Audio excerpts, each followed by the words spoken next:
Acción, tu revista mensual de cine y series, con los mejores estrenos de cine, fichas y reportajes coleccionables, series de televisión y 4 pósters todos los meses. Búscala en tu kiosco.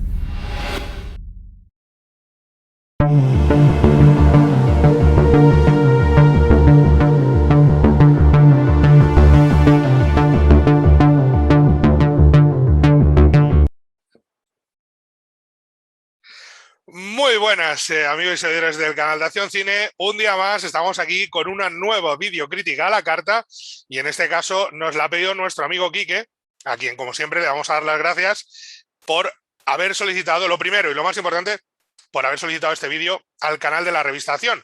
Ya sabéis que este es el canal de la revista Acción, que tenéis la revista en el kiosco, que acaba de salir del horno, el nuevo número, que ha quedado muy bonito el niño de este mes, o sea que tenéis la revista en el kiosco, que es lo importante, y por supuesto aquí que le damos las gracias por haber decidido que seamos nosotros los emisarios de esta videocrítica sobre una película que a él imagino que le gusta muchísimo y creo que a nosotros también, creo que en eso estamos de acuerdo. Y por supuesto ya sabéis que aquí abajo en la descripción tenéis las instrucciones para solicitar estos vídeos a la revista. Además seguramente aparecerá un banner, un faldón durante el transcurrir de este vídeo, recordándoos las instrucciones que están aquí abajo. Y por supuesto también le damos las gracias en este caso no solo por haber contado con nosotros dos, sino por habernos hecho volver a ver una película que mola mucho, que es muy muy buena y que después de toda esta perorata, por supuesto, dejo a mi compañero Miguel Juan Payán que haga los saludos iniciales y que comience, si lo desea, con la disertación de Arde, Mississippi. Antes de empezar, y como siempre, avisamos, estos vídeos son con spoilers, ¿vale? Si no habéis visto la película, la tenéis en Filmin, porque no está editada en Blu-ray en nuestro país bien. La tenéis en Filmin, con lo cual es muy fácil de ver. Y cuando la veáis, volvéis al vídeo, porque yo creo que nuestro amigo Quique no va a tener ningún problema, él ya lo habrá visto, por eso nos ha pedido este vídeo, así que no va a haber ninguna complicación para él. El resto, vais, la veis y luego volvéis y nos contéis qué os ha parecido y seguís con este vídeo a partir de aquí. Arde, Mississippi, película del 88, cedo la palabra y ya me callo. Bueno, Quique, extiendo, por supuesto, por mi parte el agradecimiento de mi compañero porque nos hayas pedido esta videocrítica y vamos a meternos con la película directamente. A ver, lo primero que hay que plantearse es si esta película es posible hoy en día. Yo tengo muchas dudas de que hoy en día sea posible esta película, lo cual supone una reflexión triste porque significa que estamos perdiendo cine de calidad en base a una serie de entregas a la pancarta que lamentablemente están proliferando cada vez más agresivamente y con mayor hostilidad en nuestros tiempos. Quería decir esto como punto de partida. Para mí es una de las películas que mejor aborda el tema del conflicto racial en los Estados Unidos. Es una película que creo que como protagonista, el verdadero protagonista de la película, sin lugar a dudas, es Jim Hackman. Y creo que el tema de la película es el viaje que hace un país. Jim Hackman estaría materializando o representando ese país.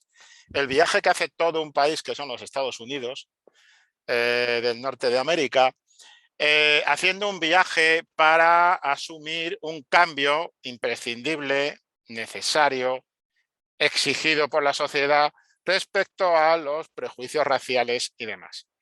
A lo largo de la película, en varias ocasiones, Jim Hackman, para empezar, Jim Hackman empieza cantando el himno del Ku Klux Klan en el coche. Ese es el punto de partida de presentación del personaje. Y a partir de ahí,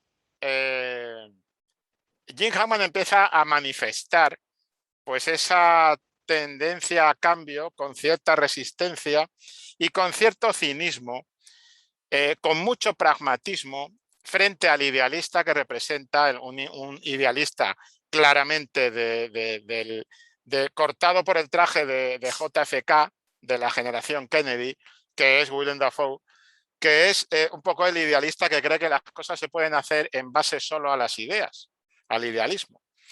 Y realmente el personaje de Jim Hackman es un poco el que tiene que hacer ese viaje desde unas premisas que evidentemente son erróneas, de discriminación racial. Él dice que incluso que ha sido sheriff en alguna localidad del sur y que conoce de qué va el asunto. Y él hace ese viaje. Digo, antes decía que no era, que quizá no fuera posible hoy en día, porque si te das cuenta, el papel de los afroamericanos en la película es totalmente secundario, están en un segundo plano, pero están ahí presentes. Creo que Alan Parker hizo muy bien eso, porque los mantiene ahí presentes como diciendo, estamos aquí, sois vosotros los que tenéis que cambiar, los que tenéis que evolucionar. Y por lo tanto, por eso el protagonismo recae en Jim Hammond. Jim Hammond, que además se mueve, no lo olvidemos, por una cuestión de afecto personal por un personaje de la película, y que eso es lo que le va motivando a hacer una ligera evolución, ¿no? Y después ya con esto me callo. Me gusta mucho la presentación de los dos personajes cuando salen del coche y se encuentran a toda esa vasca allí sentada en tal. Y cómo Jim Hammond hace algo muy bueno, es que Jim Hammond sale en mangas de camisa del coche, pero el otro sale trajeado y tal, pero Jim Hammond sale en mangas de camisa del coche y el tío llega, lo primero que hace es ponerse el sombrero. El sombrero como una especie de coronación, como una especie de ejercicio como de poder, de decir, bueno, me gusta mucho la independencia que tiene el personaje de Jim Hammond, que mira de soslayo el idealismo humanista bien pensante de su colega, pero que al mismo tiempo es capaz de tomar las decisiones que debe de tomar en cada paso del camino, ¿no? Y yo creo que es esa la película. La película es Jim Hammond, la evolución de Jim Hammond, que es la evolución que tiene que hacer un país, que son los Estados Unidos, frente al tema de la discriminación racial. Eso para empezar. No sé si Jesús.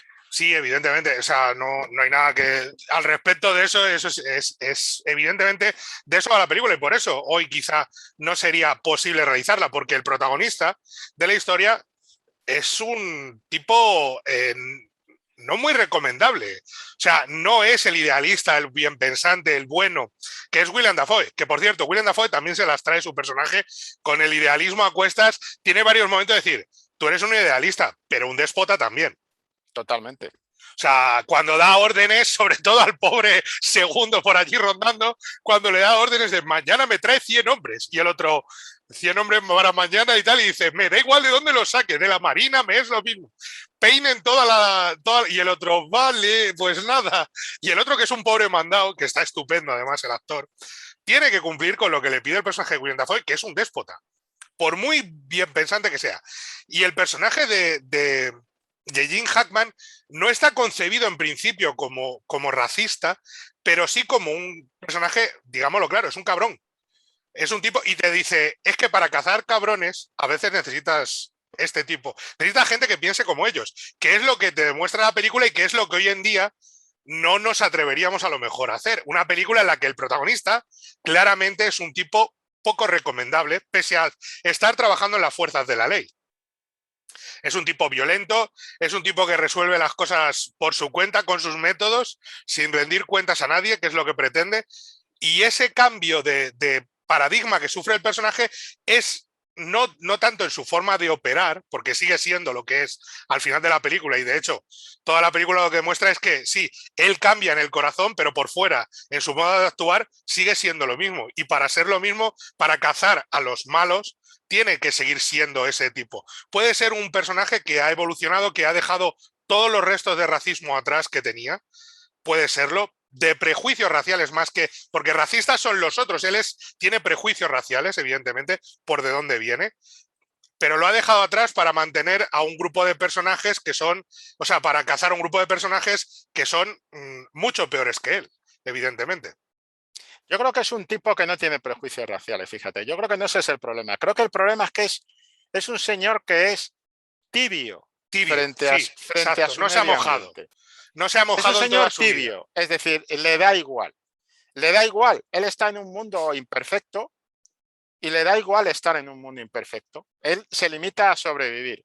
Nunca estará de parte de los que abusan de los afroamericanos, pero es posible que en la mayor parte de las ocasiones tampoco vaya a tomar partido contra los que abusan, y en este caso te especifica muy claro que el abuso, su reacción es al abuso que hay sobre una mujer.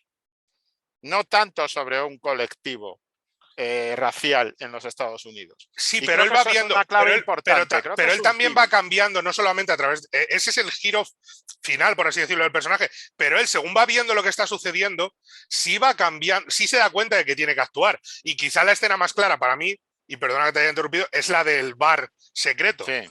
Cuando llega al bar secreto y hace ese juego que hace Jim Hackman, toda la película, que es, o gran parte de la película, hasta el giro de inflexión de la paliza al personaje de Frances McDormand, ese giro que hace, que es toda la película, llega haciéndose el tonto. En el condado mío, en Mississippi, hacían, todo el mundo tenía, aquí os sacáis también una buena tajada, tal, y le tratan como, mira, paleto de pueblo, aquí ya no estás en el Mississippi tuyo, tú eres ya uno del norte, no sé qué, y coja a Michael Rooker, le coge por las pelotas, nunca mejor dicho, y le dice, mira, gilipollas, te estás confundiendo 3/4 conmigo, y dices tú, cuidado, este tío no es lo que parece. Entonces, creo que eso claro, es que es Jim Hammond, que es que también, y el guión le da esas bases, pero creo que él ya ha decidido antes que tiene que tomar un partido por esa gente.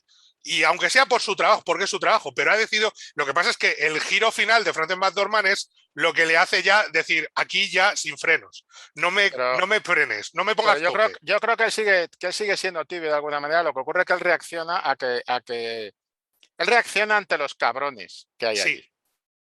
O sea, no es una reacción frente al abuso, porque él considere que es, digamos, un abuso anticonstitucional y que es una barbaridad. No, no, él reacciona a que esos tipos son unos cabrones. O sea, él dice, yo he sido un sheriff de pueblo, y reacciona como un sheriff de pueblo. Identifica a los cabrones. Ocurre que estos individuos están en el poder de la ley del lugar, pero él reacciona frente a eso. Y hay un poquito también de territorialidad en su reacción, ¿no? Pero en cualquier caso, yo creo que hay una secuencia que es muy significativa en la película, y es cuando los dos están, Willem Dafoe y Jim Hammond, están en la habitación. Cuando están en la habitación y les tirotean, o sea, les atacan dentro de la habitación. Entonces ellos salen corriendo, y es muy interesante ver en qué posición acaba Jim Hammond y Willem Dafoe. Creo que esa escena es clave, esa secuencia es clave, porque es muy interesante ver cómo acaban debajo de las luces y tal, de esa especie de aparcamiento y tal que hay allí. Es decir, cuando ellos salen, la luz tiene una metáfora, está claro en la película, y yo creo que ahí es donde Jim Hammond empieza un poco a despertar, ¿no? Y a decir, cuidado. O sea, aquí estamos entrando en un juego distinto del que traíamos al principio, porque yo creo que al principio, por eso le canta la canción del Ku Klux Klan al otro.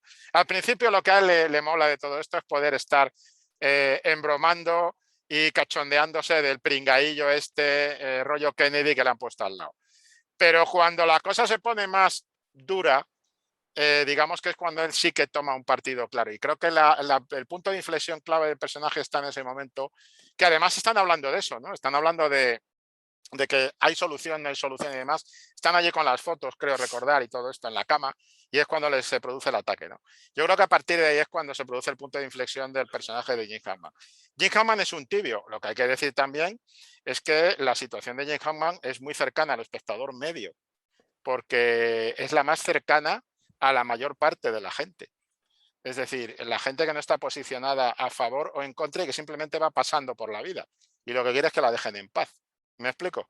Esa especie de masa que no tira hacia un lado o hacia otro hasta que la tendencia los lleva hacia un lado o hacia otro, ¿no? Entonces yo creo que por eso es tan interesante la película, porque se moja con un personaje que no está en absoluto idealizado, sino que está puesto a pie de calle. Y eso es lo que hace que la película sea más interesante. Yo creo que lo que dices, o sea, lo de la simbología, tiene muchísimas cosas de simbología la película y evidentemente el personaje de Jim Hammond, yo creo que también, y esto no sé si estarás de acuerdo, creo que también tiene un punto de que es un personaje que vivió toda su juventud, toda su vida hasta llegar a la madurez en ese pequeño pueblo donde fue sheriff del sur en Mississippi, con todo el racismo, con toda la segregación racial, con todo eso, y ahora ha pasado bastante tiempo fuera. Y de haber estado bebido en esa cultura donde todo estaba normalizado, el salir y volver le hace como un choque de decir, ostras, es que había muchos cabrones sueltos, había mucho odio, muchas cosas que dan vergüenza cuando uno ha estado fuera y vuelve a casa y lo ve y se da cuenta de las propias vergüenzas que él tapó. que él no defendió. Y eso creo que también es esa escena de la luz, es ese reflejo de la luz de decir, este personaje se está empezando a iluminar ahora. Y hablas de la simbología, creo que hay una escena mega simbólica que es cuando les indican dónde está la furgoneta, la camioneta de los chavales. Y que están cruzando, se meten en un río hasta la cintura, están cruzando la laguna Estigia. Lo único que van a encontrar al otro lado es muerte. O sea, y esa simbología, están cruzando ese río que es la laguna Estigia. De hecho, acaban en una laguna y dicen hay que dragar toda la laguna. Y sabe perfectamente que cuando van a cruzarlo, de hecho el personaje de Dafoe cae incluso que se le mete el agua casi por los sobacos, y sabe perfectamente que al otro lado de ese río, al otro lado de ese agua en movimiento, recordemos que normalmente el agua en movimiento, los ríos suelen implicar cambio, evolución, incluso vida, pero en este caso son aguas casi estancadas y sabes perfectamente que al otro lado lo que están cruzando están haciendo el viaje del barquero, de Caronte, y van a encontrar solamente muerte. Y creo que es una de esas simbologías que tiene la película que no te das cuenta a lo mejor la primera vez, pero luego vas atando cabos y dices, mira cómo refleja la luz, mira cómo habla del agua y del río, de todo esto, mira cómo indica dónde está la muerte, dónde está la vida, y mira cómo indica la importancia que tiene el fuego, no solo como el pasto de las llamas, como algo recurrente más allá del título, como destrucción, pero también como sinónimo casi de renacer. Las llamas van a traer un cambio radical a esa región donde van a empezar a crecer cosas nuevas, cosas importantes, pero antes va a arder todo y va a haber mucha destrucción. Sí, además hay otro tema interesante y es como con qué pocas pinceladas te sitúa perfectamente Alan Parker en el punto de vista de los perseguidos, es decir, de los segregados, de los abusados, de los maltratados. Solo con ese prólogo, con el prólogo en el coche. El prólogo ya no necesita más. O sea, si te das cuenta, después de eso, solo habrá otra cosa parecida cuando van a la comunidad que está en la iglesia con los afroamericanos y tal. Pero nada más. O sea, no va a hacer más hincapié en eso. Es que no le hace falta. Con el prólogo en el coche, que es de terror. Si te das cuenta, sí. es un arranque de terror. Con los tíos en el coche, perseguidos tal, que les paran en la cuneta y tal, dices, ya está, es que no necesita más. Es decir, porque realmente el tema de la película no es contarla desde el punto de vista de los que están sufriendo abuso, sino contarla desde el punto de vista de los que están viendo ese abuso y aunque no lo perpetran, de alguna manera se convierten en cómplices del mismo, cómplices por omisión. por cruzarse de brazos. Pero sin perder nunca de vista, que es muy importante en la película, creo yo, y en la visión de Alan Parker, que no sataniza a esta gente que se cruza de brazos. Es decir, intenta, de alguna manera, que los comprendamos. Sí, ¿vale? Sí. Porque aquí todo el mundo es muy valiente cuando miramos los toros desde la barrera. Pero el problema es que hay que bajarse ahí abajo a ver cómo pasan los toros, así cerquita, en plan Sanfermines. Y el problema es que ahí abajo a los Sanfermines, normalmente el ciudadano medio y la ciudadana media no se bajan a donde está el peligro. No se tiran a la piscina donde está el peligro, sino que intentan hacer lo contrario. Es una cuestión de simple supervivencia, que es mantenerse al margen. El miedo es importante, el miedo, claro. La clave. Hay una escena que determina eso desde los dos puntos de vista. Y es cuando están en la reunión, está en la iglesia improvisada, porque ya han reventado toda la iglesia y todo, y aparecen 5 tipos encapuchados, y dentro de la iglesia hay como 50 personas, y dices, ¿pero por qué huyen? ¿Por qué no se dan la vuelta y se comen a esos 5 tipos y los revientan? Porque tienen miedo. De noche, a oscuras, encerrados, tipos encapuchados con palos, tienen miedo porque saben que no pueden defenderse. Que si se defienden van a causar todavía más daño. Y también porque hay una estructura asumida por su parte, claro, de inferioridad, de sumisión, de inferioridad y sumisión, claro, asumida. Claro, es decir, claro. Es que ni se les ocurre que puedan hacer frente a eso. Claro. Pero luego, a la inversa, está cuando cogen al personaje de Lester, de Pruitt Taylor Vince, que está magnífico haciendo de parguelas, y lo dejan, después de contarle toda la perorata de tus amigos ya han cantado, tú y tal, y lo dejan en mitad del barrio de ese lugar, que además ves el viaje en toda la ciudad y ves cómo va transformándose la ciudad, desde donde le recogen a él, que es un sitio humilde, es un taller humilde, pasan por todo el centro del pueblo y le llevan a un sitio que es casi un espejo, que dices, no deberíais estar enfrentados, sino que Porque deberíais estar porque sois el lo mismo mismo. tipo de clase Claro. social. Pero Claro, aún así estáis el otro igual de llega allí, le reventado. sueltan y está aterrorizado. Y los vecinos lo único que están mirándole y sonriendo como diciendo... Otro "Ay, reventado. otro reventado". Y le están Otro mirando allí reventado. todos en sus porches y tal, y le están mirando como diciendo... Si no te va a pasar nada, pero porque... Y te das cuenta de otra de las claves del racismo, que es el miedo a lo distinto. Y este tipo está aterrorizado y solo lo han dejado allí a plena luz del día. Nadie hace nada por amenazarle, solo sonríen.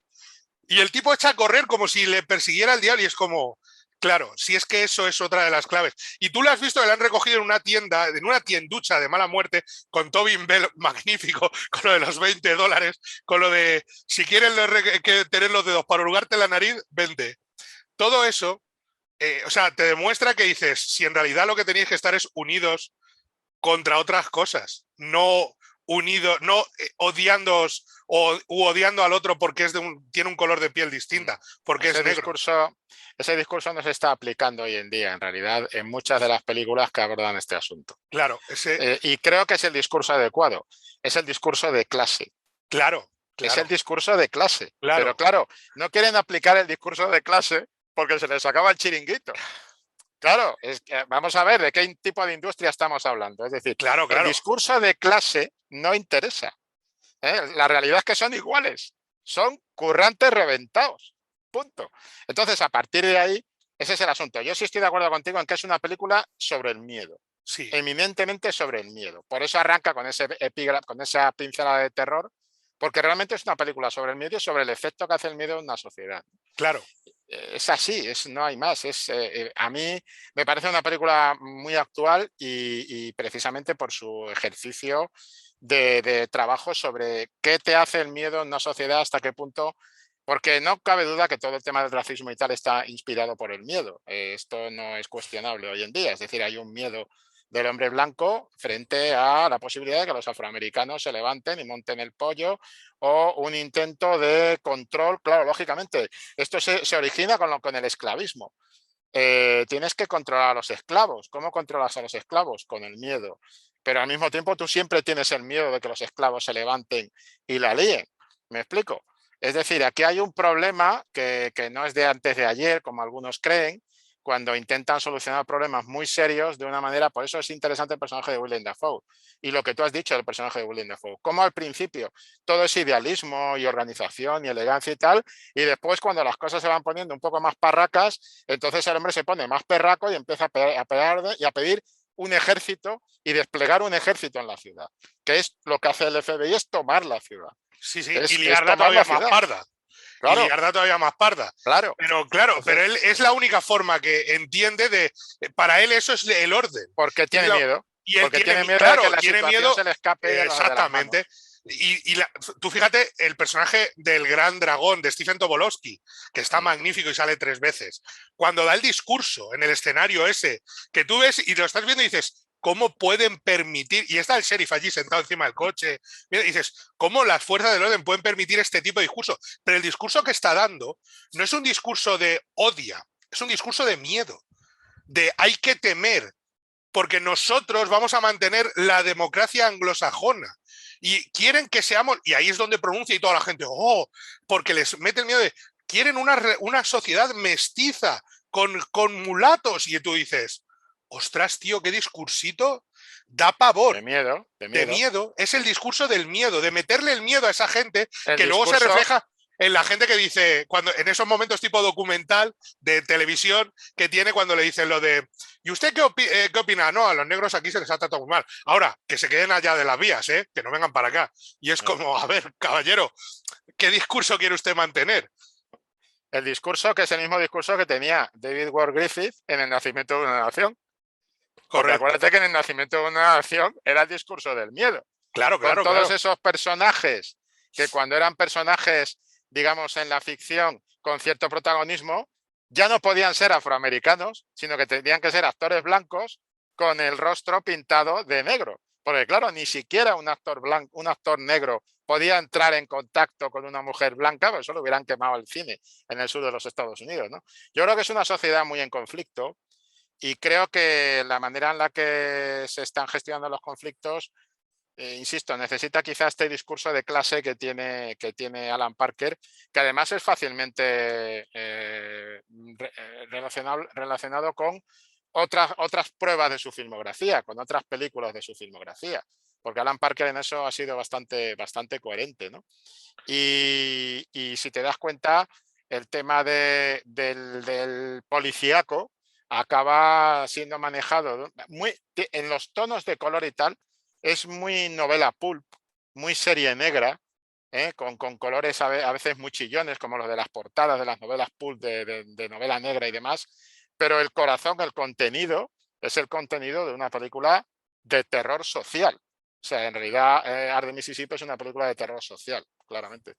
Y él maneja muy bien, primero, visualmente, visualmente en los alambres, en la forma de construir el tono cine negro y tal, puede recordar sin duda al Corazón del Ángel, donde también había cierta tema racial, con el tema del vudú y todo aquello, aunque es una película de género más girando al fantástico, pero se nota que es del mismo director. O sea, tú lo ves y dices, el armazón visual, sé quién es su padre, ¿vale? Ya, todas las reflexiones que tiene sobre el agua, el fuego y tal, están también en El Corazón del Ángel. Es un director que lo tiene muy claro y eso es lo que hace tan bueno a Alan Parker. Que luego siempre nos acordamos de los musicales y nunca de estas, que son para mí las que más me gustan. Esta es mi favorita de calle. Pero luego es un director que no tiene ningún miedo él, personalmente, a la hora de afrontar los temas que seguramente en los 80 también. Yo creo que juega con una pequeña ventaja, muy pequeña, y yo la estaba viendo y estaba pensando todo el rato en el Inspector Tubbs, en El calor de la noche, y estaba diciendo, sí, claro, es que en los 60 no podías hacer lo que en 1988. Y son dos películas que son hermanas. O sea, hablan básicamente de lo mismo, a través de los ojos de dos perspectivas distintas, pero una tiene la ventaja de ser 20 años después en el tiempo, cuando puedes mirar al pasado con una mirada más ácida, más crítica, y eso te permite juzgarlo desde una cierta comodidad, pero sobre todo porque puedes decir, al final puedes hacer la reflexión de decir, ojo, que no hemos cambiado tanto y que hay muchas cosas, y lo estamos viendo hoy en día, que siguen funcionando así en nuestra sociedad y que hay que cambiar. Y ahí está uno de los muchos grandes aciertos de la película y de su director y su guionista, creo yo. Sí, porque además, vamos a ver, normalmente hablamos de actores y tal, bueno, hay que decir cómo está Frances McDormand siempre. Siempre. Qué señora, siempre, haga el papel que haga, porque aquí hace un papel que de alguna manera también se diferencia, ¿no? Es el papel de la mujer maltratada y demás, ¿no?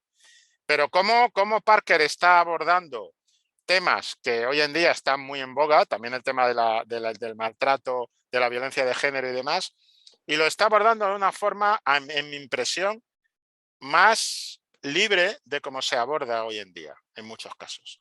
Porque hoy en día se aborda condicionado, de alguna manera, a veces por la obviedad. Es decir, la obviedad, ¿qué quiere decir con la obviedad? A ver, creo que hoy en día hay poca gente que pueda poner en discusión una serie de valores que están claramente establecidos y cada vez con más fuerza, por lo menos a nivel de medio de comunicación. No tanto a nivel social, todo hay que decirlo. Pero en el caso de Arde Mississippi, en los años 80, como tú dices, eso no era tan obvio. ¿Me explico? O sea, de alguna manera, Alan Parker hacía esta película y se estaba metiendo en un huerto, como en su momento se metió en un huerto la de En el calor de la noche. Claro. Quiero decir, en los 80 todavía te estás metiendo en un huerto cuando haces una película de estas características. Y recuerdo que había otra que era de... La de Costa Gabra, la de... con Deborah Winger y... Hombre, la de Marlon Brando. La de Robert Redford. Ah, bueno, sí, la de... Sí, la jungla... ¿cómo era aquella? Ahora se me dio el título y he hecho la videocrítica hace nada. Sí. Pero habla en base de los mismos... Sí. De los mismos vicios, del mismo... El perseguido en principio Robert Redford, pero aún así involucra el tema racial y habla de lo mismo también. O sea, son películas que tienen muy claro lo mismo. Lo que pasa es que esa tenía un tono más amargo en su final que estas dos. Recordemos el final de aquella y recordemos estas. Tenía un tono más amargo, muchísimo más amargo que estas dos. Estas dos, o sea, sobre todo esta es una película que es, pongámoslo mucho entre comillas, es optimista de cara al futuro, es decir, se puede cambiar, podemos crecer, podemos evolucionar y al final así lo demuestra. Podemos erradicar la mala simiente y podemos seguir creciendo y podemos abrazar las diferencias. Sí, pero mira cómo está la cosa ahora. Claro, claro. A ver, es una película, es ficción. Es un granito de arena intentando ayudar en un conflicto racial que, como dices tú, tiene 400 años y que parte de la esclavitud. Entonces, hay mucho que esto. Es una película que intenta demostrar que hay un camino y que se trata de eliminar cosas como el Ku Klux Klan y seguir adelante en una dirección en conjunto. Y creo que la película en ese sentido es positivista. La de Marlon Brando no lo era. No, el final era totalmente demoledor. Pero en parte eso se debe a que el cine estadounidense, el cine de Hollywood ha sido cómplice, en mi opinión, ha sido cómplice de una maniobra de cortina de humo para desviar la atención del verdadero problema. Y el verdadero problema es de clase. Claro, claro, claro. Si la Entonces, clave está ahí, la película te lo enseña. Claro, una manera de desviar los problemas de clase, es decir, no son problemas de clase. Los problemas de clase en Estados Unidos no existen. Lo que existen son problemas raciales. No, claro, amigo, son problemas de clase, porque todo el conflicto racial que se está suscitando en toda la parte del gueto con afroamericanos y tal, cuando unos policías le meten 3 tiros a un chaval que está estudiando en una universidad porque se lleva la mano al bolsillo a sacar un cigarro, esos son problemas de carácter social. Porque está todo el núcleo en el gueto, porque eso se veía muy bien en la serie de Wild. Sí. En la serie de Wild lo abordan perfectamente. O sea, si alguien quiere, de hecho yo se la recomiendo a nuestro amigo, porque creo que ahí abordan perfectamente cuando vives en el gueto qué tipo de industria o de empresa capitalista te queda. La del delito, la de la delincuencia, la del crimen, porque no te han dejado otra. El capitalismo no te ha dejado otra opción si estás sumido en el gueto, en el extrarradio del sistema. Tema de clase. Eso sí lo hacen en The Wire. Eso sí creo que lo plantea con esas secuencias que tú has dicho, Alan Parker, y eso no se ha planteado. Es decir, cada vez que vemos una película, tenemos muchas, de las últimas, pensad un poco en eso. ¿Está abordándose el tema desde un punto de vista de conflicto de clases o se está abordando el tema desde un punto de vista de conflicto racial? Y si ese abordaje desde lo racial es interesado. Claro, pensemos en... el conflicto racial existe, evidentemente. Existe un racismo y un racismo endémico de Estados Unidos. ¿Pero dónde se origina? La pregunta es, ¿este racismo tiene... ¿Realmente no se dan cuenta de que están enfrentando muchas veces a gente de la misma clase por el motivo de la raza para evitar que miren hacia otro lado? Claro. Esa es y eso es lo que plantea esta película, Y lo plantea en ese viaje. Y no te lo dice, que es lo bueno de la película, que no saca moralina, ni te dice, voy a enseñarte. No, te dice... Mira dónde parte y mira dónde acaba. Son lo mismo. Y están uno matando al otro por miedo. Sin darse cuenta de que en el medio está ese alcalde y está esa gente que no quieren cambiar. Y está esa gente del FBI que propone un cambio idealista como era el de la era Kennedy. Claro. El Camelot de la Casa Blanca y tal. Es decir, que es inviable. Porque es inviable ese tipo de estructura. Yo voy a recalcar el reparto. Creo que el reparto es sublime. Creo que Brad Dourif no ha estado así casi, vamos, creo que es uno de los papeles de su vida, junto a Deadwood quizás. Creo que está sublime. Qué bien está Michael Rooker. Steven Tobolowsky, como hemos dicho. Kevin Dunn, que es el segundo, el agente del FBI al que machaca continuamente William Dafoe. Qué bien está William Dafoe.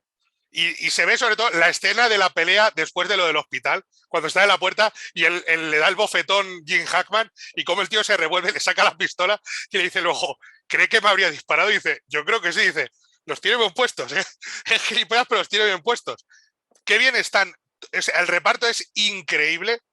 Y yo si le pongo una peguita hay cosas del guión a veces que dices, tío, me lo acabas de decir 2 minutos antes. Y es justo en esa escena del hospital. En esa escena del hospital dice, lo vamos a hacer a su manera, como usted diga, con sus hombres, con sus normas. Y acto después, en la pista del avión, cuando está lloviendo, vuelven a repetir el mismo diálogo y no me arrastre por el barro. Y dices, a ver, Dafoe, que le acabas de decir una escena más atrás que haga lo que tenga que hacer para cazar a estos cabrones. No me vengas ahora con remil, que lo acabas de decir hace nada. Pero creo que eso está muy bien hecho, porque eso es típico del humanismo idealista, que es decir una cosa hasta que a ellos les afecta y entonces ya quieren cambiar las reglas del juego. Creo que está definiendo muy bien ese personaje dentro de esa clave. Creo que está hecho con intención de la vulnerabilidad y la ambigüedad que tiene el personaje de Willem Dafoe, de la misma manera que en un momento determinado es un señor idealista humanista que se puede convertir en un déspota y llenar una ciudad de tropas, aunque sean sus tropas, pero no dejan de ser, es un ejército en definitiva. En fin, Pues yo creo que lo podemos ir dejando por aquí, ¿no? si tienes alguna conclusión más que No, añadir.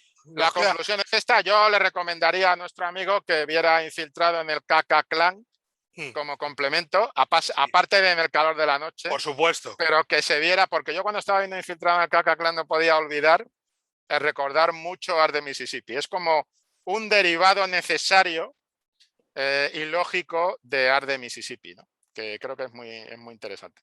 Y creo que yo por mi parte lo dejo aquí. Sí, yo lo único, decir como siempre y recordar que esto es un vídeo de la revista Acción, que le damos de nuevo las gracias a nuestro amigo Quique, que ha sido un auténtico placer hablar de esta película y que aún así, pese a todo, tenemos que ponerle estrellas. Yo no sé si estamos moviéndonos en 4, 4,5, 5. 5, yo 5. 5, pues 5. Para mí es la mejor película de Alan Parker. Sí, 5. A mí es la que más me gusta, eso lo tengo claro. Lo de mejor, siempre estoy ahí con El Expreso de Medianoche, es que El Expreso de Medianoche también es muy buena. El Expreso de Medianoche tiene un problema de exceso de melodrama y La jauría humana. Bueno. La de Marlon Brando era La jauría humana. La jauría humana. La jauría humana. Que no queda en el tintero. Yo por mi parte 5. Pues 5 nos quedamos. 5 estrellas para esta película. Lo dicho, lo de siempre. Le dais al like, os suscribís. Al lado del botón de suscribirse tenéis el botón de uniros a esta comunidad, de ser miembros del canal de Acción Cine, por si queréis apoyar un poco más el canal, y donde encontraréis contenido premium, siempre extra, nunca vamos a quitar de aquí para llevarlo allí el contenido premium, y poco más que decir, like, suscribiros, nos contáis lo que queráis y nos vemos en la próxima. Hasta luego. Hasta luego. Acción, tu revista mensual de cine y series, con los mejores estrenos de cine, fichas y reportajes coleccionables, series de televisión y 4 pósters todos los meses. Búscala en tu kiosco.